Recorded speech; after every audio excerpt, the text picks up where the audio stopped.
भारतीय ज्ञान परंपरा केंद्र के अंतर्गत हरिदेव जोशी राजकीय कन्या महाविद्यालय में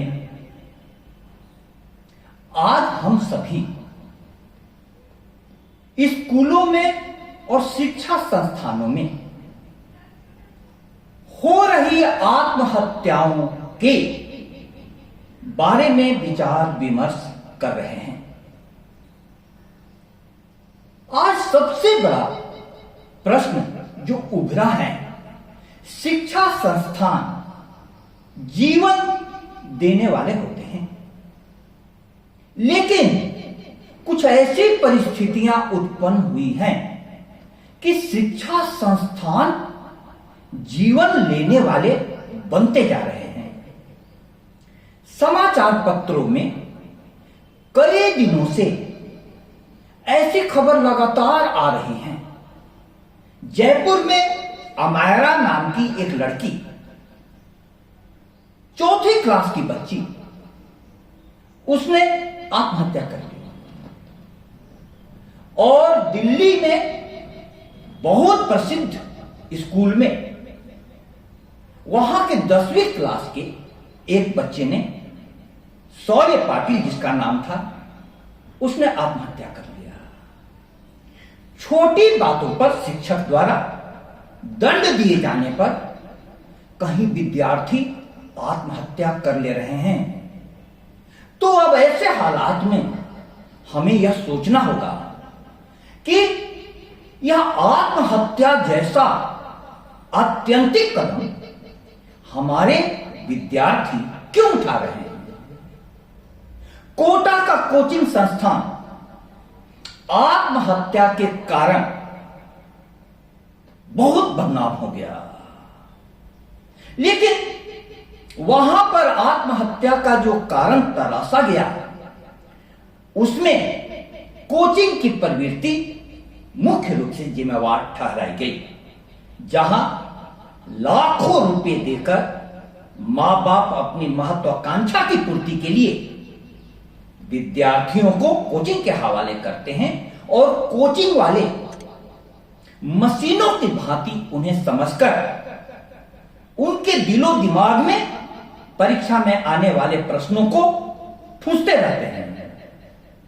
और उसका दबाव जब बच्चा सहन नहीं कर पाता, तब वह ऐसा कदम उठा लेता है। लेकिन अब एक कदम और आगे बढ़ गया यह मामला।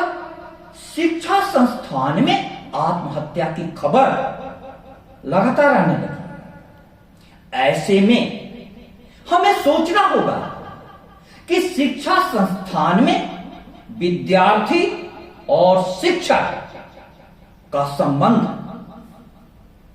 कैसा होना चाहिए और आज कैसा है।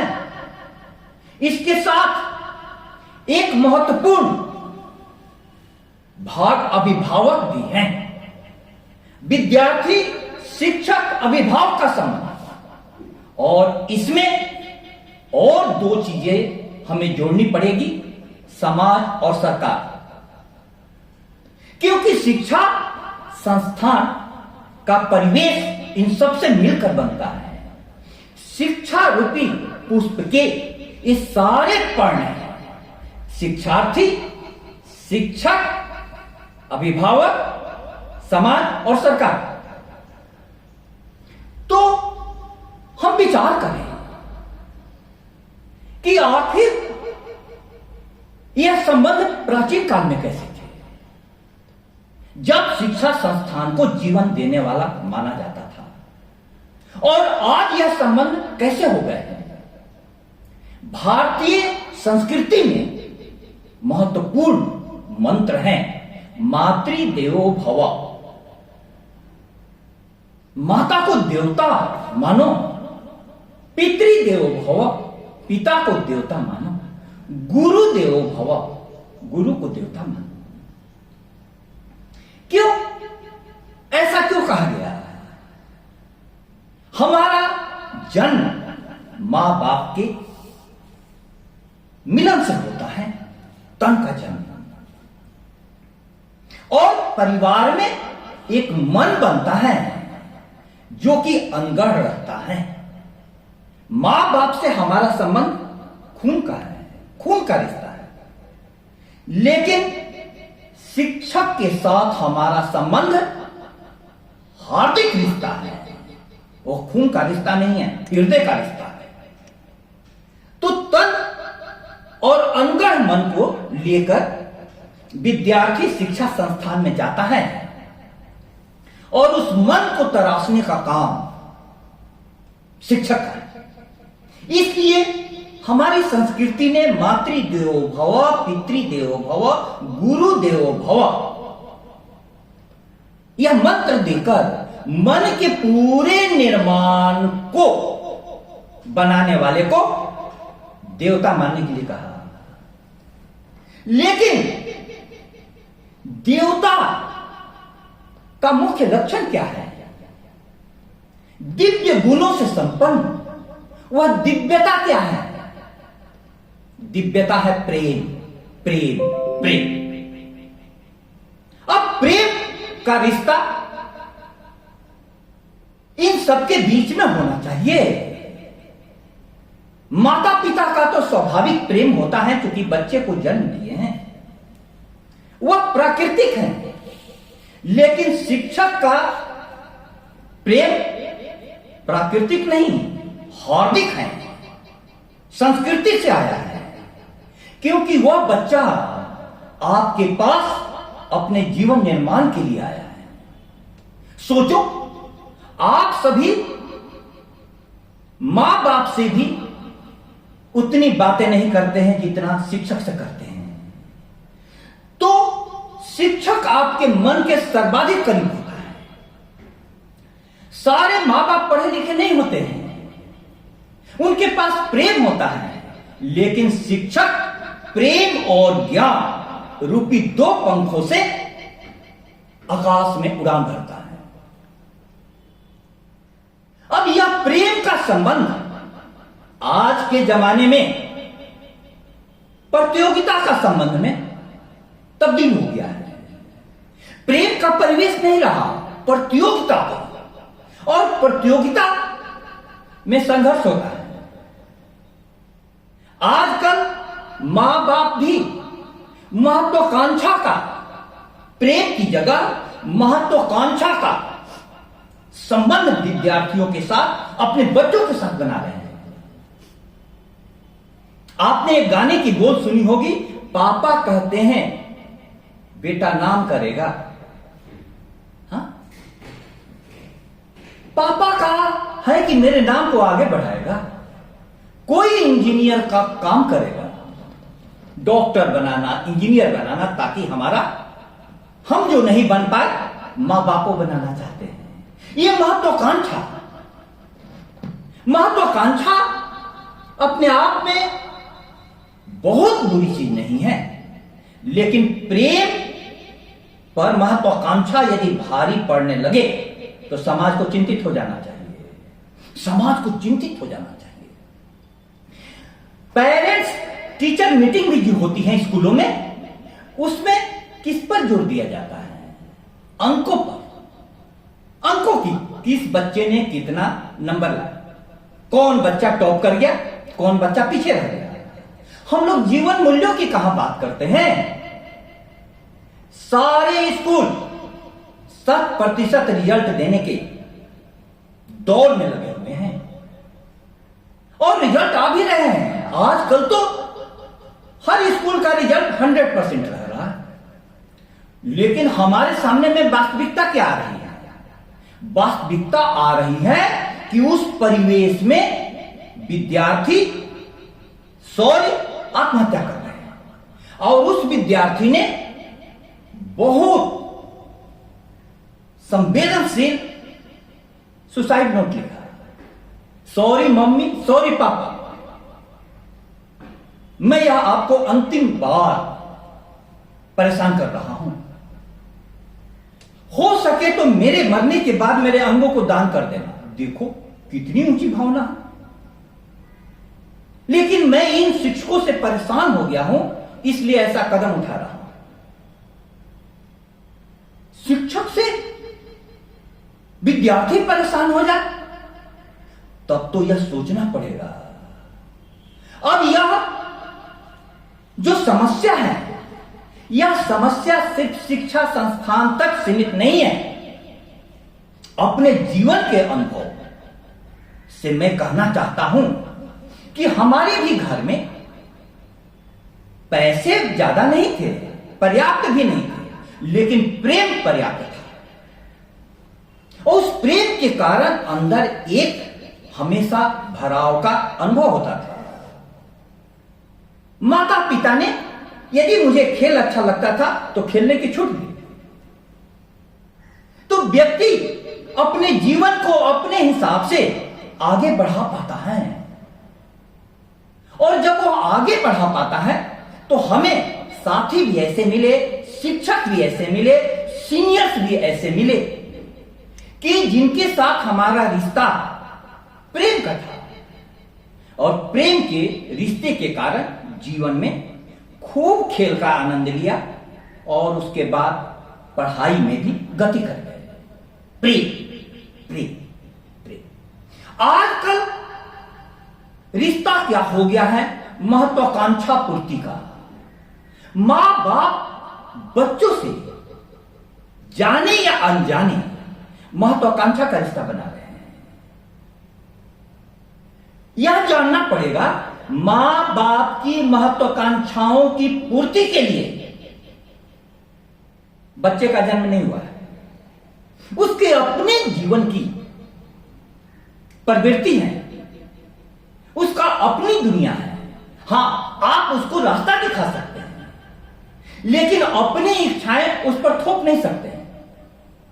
शौर्य के बारे में यह खबर आई, मैथ्स में उसको बहुत कम नंबर आते थे, जिसके कारण टीचर की डांट सुननी पड़ रही थी और उसको एक्टिंग में मन लगता था। परमात्मा किसी को भी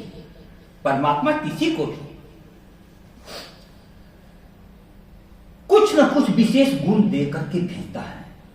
इसीलिए विदेशों में हर स्कूल में मनोवैज्ञानिक बिठाए जाते हैं। उस बीज को पहचानो जो बच्चा लेकर के आया है, और उस बीज पर शिक्षक को काम करना होता है।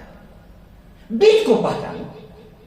कोई खेल में गति कर सकता है, कोई पढ़ाई में, कोई नृत्य में गति कर सकता है, कोई गायन में, कोई पाक कला में गति कर सकता है, कोई लेखन कला में। सारी प्रतिभाओं के विकास के लिए शिक्षा संस्थान होते हैं। लेकिन अभी का माहौल शिक्षा जगत का प्रेम पूर्ण नहीं रहा। प्रेम पूर्ण माहौल माने क्या होता है? मैं उदाहरण, मोम के ढेर को हल्की सी तमाजत भी बहुत, हो सके तो किसी शक्ल में ढालो मुझको। विद्यार्थी जाता है शिक्षक के पास, बोलता है कि हे गुरुदेव, मैं मोम का ढेर हूं, जिंदगी की कड़ी धूप पड़ेगी और बेतरतीब पिघल जाऊंगा। मोम के ढेर को हल्की सी तमाजत भी बहुत, हो सके तो किसी शक्ल में ढालो मुझको। तब शिक्षक बोलता है, गुरु बोलता है, तुमसे तन्हा न हटेगा इस सब की स्याही का तिलस्म। मैंने पहले ही कहा था कि जला लो मुझको, मैंने पहले ही कहा था कि जला लो मुझको। आश्रम में जब विद्यार्थी को प्राचीन गुरुकुल में भेजा जाता था, तो विद्यार्थी गुरु की शरण में पूर्ण समर्पित होकर के जाता था, और गुरु उसे बड़े प्रेम से उसके अपने हृदय में उसे स्थान देता था। और ऐसा संबंध होता था कि गुरु के शब्दों से भी ज्यादा विद्यार्थी गुरु के उठने बैठने, जीवन जीने के ढंग से सीखता था। जीवन मूल्यों को गुरु अपना जीवन जी कर करके बता देता था, कहने की जरूरत नहीं पड़ती थी। एक छोटी सी कहानी तुम्हें सुना दूं, तब तुमको पता चलेगा कि कैसा संबंध होता था। ये कहानियां प्राचीन मान करके लोग इसको कपोल कल्पना मान लेते हैं। कपोल कल्पना नहीं है, इन कहानियों में बहुत बड़ा संदेश छुपा हुआ है। द्रोणाचार्य ने कौरव और पांडवों को कहा कि तुम्हें एक पाठ याद करना है, क्रोध मत करो, क्रोधम मा करो, क्रोध मत करो। उस पाठ को दूसरे दिन आकर के सबसे पहले दुर्योधन ने सुना दिया, पाठ याद हो गया। भीम ने सुना दिया, लेकिन युधिष्ठिर को कई दिनों तक याद नहीं हुआ। द्रोणाचार्य को स्वयं 7 दिन बीतने पर क्रोध आ गया। वे बोले कि तुम एक पाठ याद नहीं कर सकते हो। युधिष्ठिर ने कहा कि गुरुदेव क्या करूं, नहीं हो रहा है यार, मैं कैसे झूठ बोलूं। तो गुरुदेव द्रोणाचार्य ने कहते हैं कि छड़ी उठा करके उसे पीटना शुरू किया। एक पाठ याद नहीं हो रहा, सभी ने सुना दिया। जितनी छड़ी मारते गए उतना युधिष्ठिर शांत होते गए। उनकी आंखों से आंसू बह रहे हैं, लेकिन वो अंदर से शांत है। तब गुरु को अचानक महसूस हुआ, उन्होंने युधिष्ठिर से क्षमा मांगी, बस तुम क्षमा कर दो, पाठ तुमको याद हो गया, मैं भूल गया। क्रोध किसको आ गया? द्रोणाचार्य को। अब गुरु विद्यार्थी से अपना क्षमा मांग लेता है। हमारे यहां वृद्ध 3 प्रकार के कहे गए हैं। एक वयोवृद्ध जो उम्र में बड़े होते हैं, एक तपोवृद्ध जो तपस्या में बड़े होते हैं, एक ज्ञान वृद्ध जो ज्ञान में बड़ा होता है। हो सकता है छोटा बच्चा भी ज्ञान में आपसे बड़े बड़े से बड़ा हो। शंकराचार्य ने तो 10-11 वर्ष में उपनिषदों पर भाष्य लिखना शुरू कर दिया। देखो संस्कृति की गहरी समझ। लेकिन उस समय जो हमारी गुरुकुल प्रणाली थी, विद्यार्थी और शिक्षक का संबंध अत्यंत निकटता का संबंध होता था। 24 घंटे विद्यार्थी गुरु के आश्रम में रह रहा है और विद्यार्थी और गुरु का पूरा ध्यान ज्ञान के आदान और प्रदान में, ज्ञान ग्रहण करने में और ज्ञान बांटने में लगा रहता था। पूरा जीवन एक पाठशाला बन जाता था। प्रकृति की गोद में शिक्षा होती थी। प्रकृति के साथ विद्यार्थी पेड़ पौधों से प्रेम कर रहा है, पशु पक्षियों से प्रेम कर रहा है। अभिज्ञान शाकुंतलम में आता है कि शकुंतला पौधों को बिना पानी पिलाए हुए स्वयं पानी ग्रहण नहीं करती थी। श्रृंगार क्रिया होने पर भी उनकी पतियों को नहीं तोड़ती थी। फूल आने पर जो सबसे पहले उत्सव मनाती थी। कोई भी विद्यार्थी यदि पेड़ पौधों से इतना संवेदनशील संबंध बना सकता है तो उसका दूसरे के साथ संबंध कैसा होगा। पशु पक्षी भी उसके जाने पर, मृग जो है अपना मुंह का ग्रास उगल देता है, वो भी उदास हो जाता है। तो सोचो, जिसको पेड़ पौधों से प्रेम हुआ, पशु पक्षियों से प्रेम हुआ, मानव के प्रति उसका प्रेम किस ऊंचाई पर पहुंचेगा। प्रकृति से हमारी आज की शिक्षा दूर हो गई। सारे शिक्षा संस्थान बाजार में खुलने लगे। हमारा हरदेव जोशी राजकीय कन्या महाविद्यालय बाजार में है और जेल की दीवारों के बीच में चल रहा है। पत्थरों के मकान में गुरु और शिष्य मिलने लगे। अब देखो, जहां पर प्रकृति की गोद में मिला करते थे, अब पत्थरों के। तो बहुत प्यारी लाइन है कि पत्थरों के शहर में कच्चे मकान कौन रखता है? अपने घरों में अब हवा के लिए रोशनदान कौन रखता है? बहला कर छोड़ आते हैं लोग वृद्धाश्रम में मां बाप को। अपने घरों में अब पुराना सामान कौन रखता है? संबंध बदल गए, मां बाप पुराना सामान हो गए और महत्वाकांक्षा का हमने जहर दिया नई पीढ़ी को। यह बनना है, वह बनना है, डॉक्टर बनना है, इंजीनियर बनना है, कलेक्टर बनना है, एसपी बनना है। लेकिन कौन मां बाप कहते हैं मानव बनना है? कौन शिक्षक कहते हैं अच्छा इंसान बनना है? ऐसा क्या यह जीवन मूल्य नहीं है? कहीं भी तुम पहुंच जाओगे। हमने एक महत्वाकांक्षा दे दी।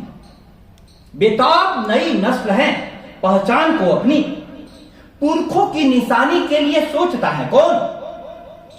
मुफलिस की जवानी के लिए सोचता है कौन? अब इन आंखों के पानी के लिए सोचता है कौन? हमने तो उनको इतने बड़े सपने दिखाए कि उन सपनों के पीछे वे मर रहे हैं। सपने बड़े होने चाहिए। कलाम साहब ने कहा कि सपने बड़े होने चाहिए। Small aim is a crime. लेकिन सपने बड़ा सिर्फ पद का सपना, सिर्फ धन का सपना, सिर्फ प्रतिष्ठा का सपना, क्या इंसानियत बड़ा नहीं होनी चाहिए? आज कलाम साहब राष्ट्रपति बनने के बाद भी सबसे पहली यात्रा राष्ट्रपति भवन से निकल करके अपने शिक्षक के घर के लिए करते हैं। उनकी जीवनी पढ़ो, इग्नाइटेड माइंड, और अपने जीवनियों में उन्होंने अपने स्कूल शिक्षक अय्यर साहब को बहुत प्रेम के साथ याद किया है कि स्कूल में उन्होंने पक्षियों के बारे में पढ़ाया और समुद्र के किनारे ले जाकर उड़ते हुए पक्षियों को दिखाया और कहा, परों में शक्ति हो तो नाप लो, उपलब्ध नवसारा, उड़ानों के लिए पंछी गगन मांगा नहीं करते। जिसे मन प्राण से चाहा, निमंत्रण किए बिना उसके, सपन तो खुद ब खुद आते, नयन मांगा नहीं करते। जिसने कर लिया स्वीकार, पश्चाताप में जलना, सुलगते आप भीतर से, अगन मांगा नहीं करते। प्यास गहरी विद्यार्थी में प्रेम जगा देते हैं। पक्षियों को दिखा करके उन्होंने कलाम साहब के सपने जगा दिए और वे मद्रास के सबसे बेहतरीन इंस्टीट्यूट में दाखिला हुए। उसके बाद जहां भी गए उन्होंने अपने शिक्षकों का बहुत आदर के साथ नाम लेते। यह भी तो एक संबंध है। गोविंद गुरु कॉलेज की दर्शन शास्त्र की विभागाध्यक्ष डॉक्टर रंजना रानी, प्रोफेसर बनने पर मैंने उनसे पूछा कि आज आपको प्रोफेसर बनने पर सबसे पहले किसकी याद आ रही है? उन्होंने अपने प्राथमिक शिक्षक का नाम लिया, झम्मन मां साहब। हमने कहा कि झम्मन मां साहब ये कौन थे? बोली कि हमारे स्कूल में झम्मन मां साहब थे जो बच्चों को फसल पढ़ाने के लिए कई प्रकार की फसल और खरीफ, रबी, जायद फसल रुमाल में बांध कर लाते थे, दिखाते थे कि ये फसल है।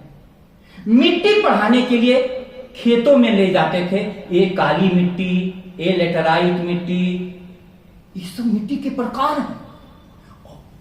तब तो प्रोफेसर बनने पर भी हमने कहा कि आपको अपने यूनिवर्सिटी के प्रोफेसरों की याद नहीं आई? बोले कि नहीं, उनकी भी याद है। लेकिन बीज कौन बोया था? बीज हमारे टीचर ने बोया था कि शिक्षक को कैसा होना चाहिए।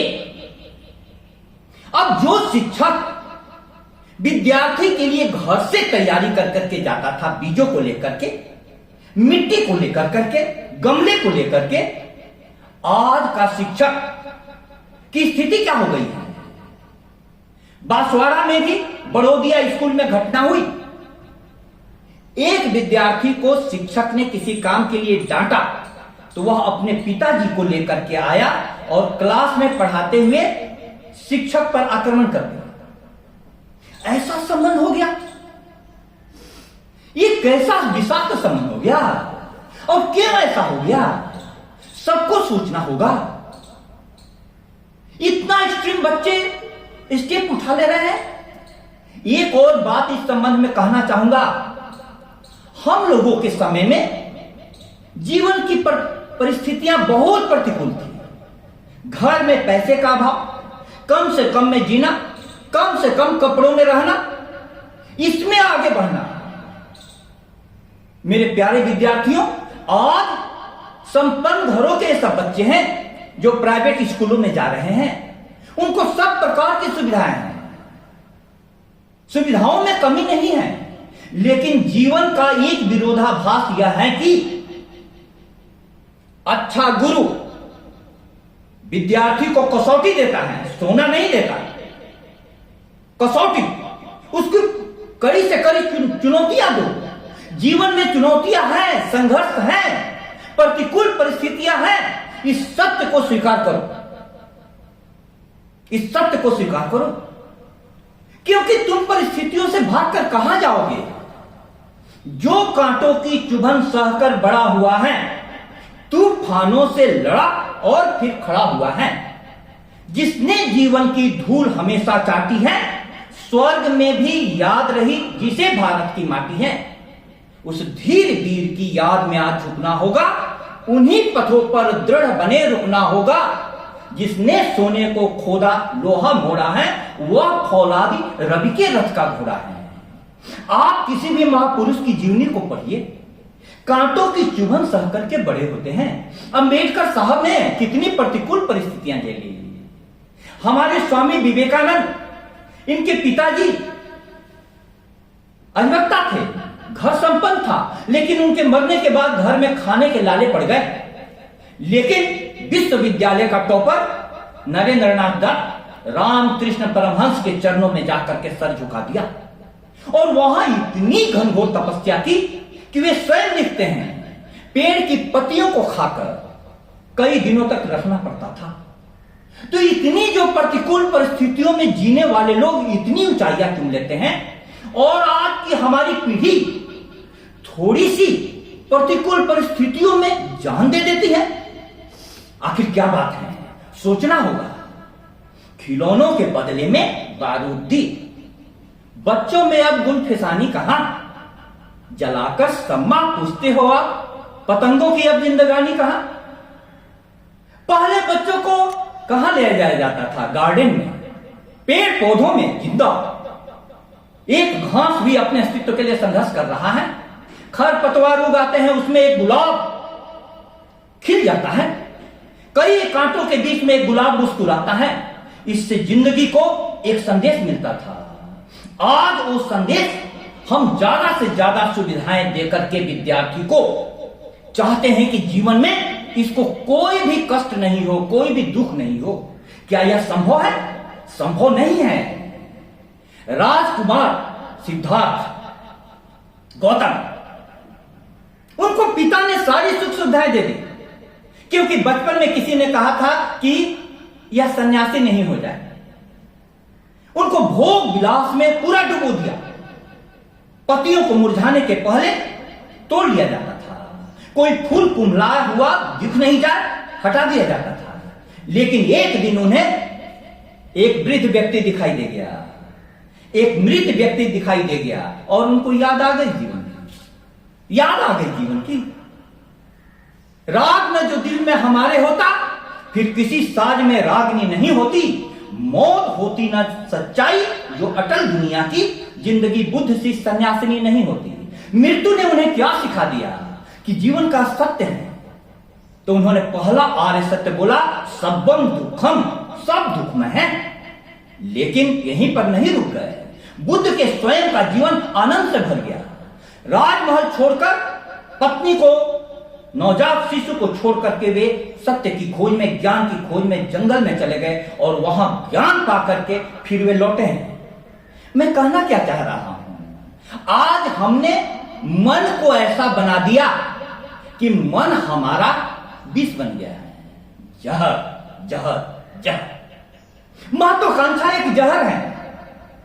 अपने आप बच्चे खिलेंगे, आपका काम है खाद पानी डालना, मां बाप का काम है खाद पानी डालना, और शिक्षक उसको तराशता है, अपने आप को खिलेगा।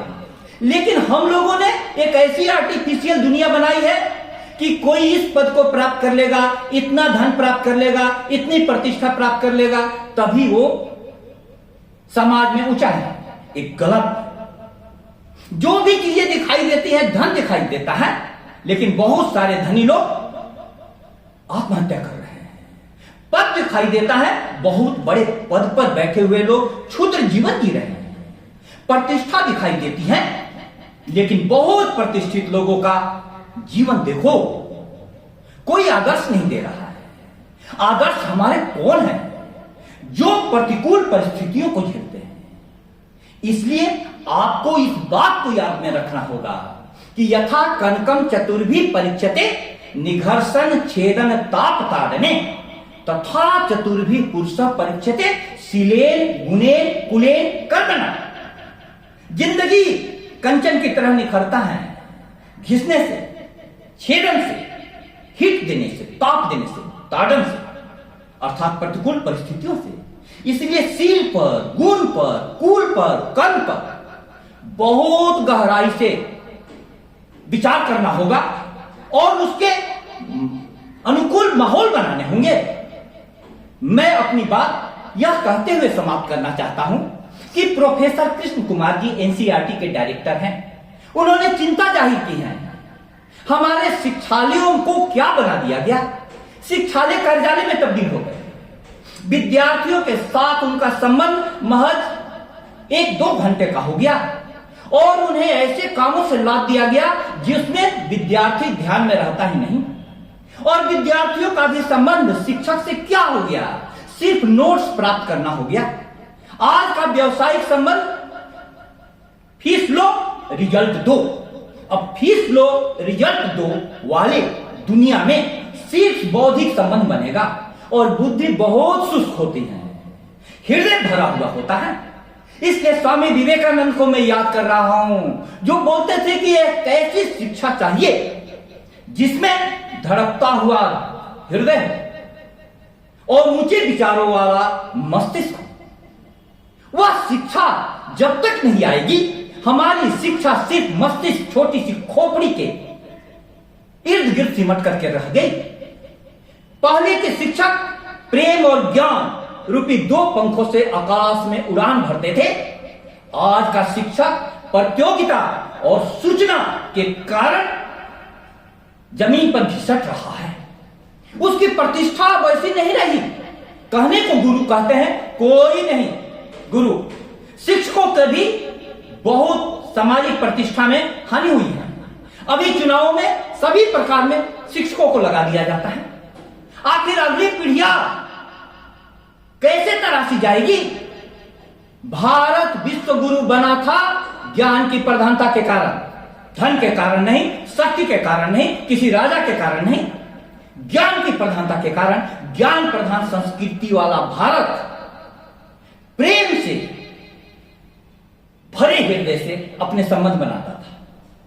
इसलिए हम लोगों को यह विचार करना होगा सभी पक्षों को कि चाहे शिक्षक हो, चाहे विद्यार्थी हो, अभिभावक हो, समाज हो, सरकार हो, यदि शिक्षा संस्थान में मानव निर्माण नहीं होगा, इंसान निर्माण नहीं होगा, तो वह इंसान जो भगवान बनने की क्षमता रखता है, वही इंसान हमारे सामने में शैतान के रूप में आएगा। अल फलाह यूनिवर्सिटी का केस क्या बता रहा है?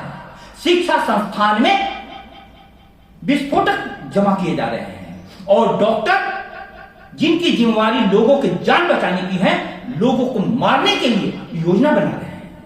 यह कैसी शिक्षा है? तो हमें शिक्षा की मूल परिभाषा पर गौर करना होगा। आज की शिक्षा को सार संक्षेप में कहूं, अक्ल बारीक हुई जाती है, रूह तारीक हुई जाती है।